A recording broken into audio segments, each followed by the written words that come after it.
চট্টগ্রাম ৯ আসনের বিএনপির মনোনীত প্রার্থী আবু সুফিয়ানের পক্ষে প্রচার প্রচারণা চালিয়ে যাচ্ছে দলীয় নেতাকর্মীরা।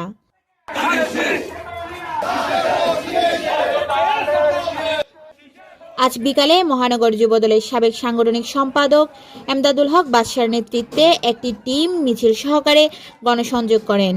নগরীর কাজী দেউরি মোড় থেকে মিছিলটি শুরু হয়ে ১৫ নং বাগমনিরাম ওয়ার্ড এলাকায় সাধারণ ভোটারদের ঘরে ঘরে গিয়ে গণসংযোগ এবং ধানের শীষের ভোট প্রত্যাশা করেন।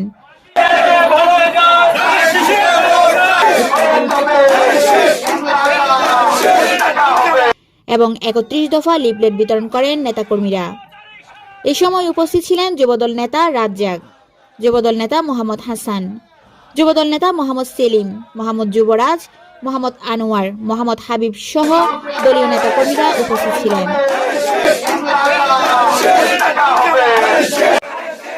Desk news, channel city.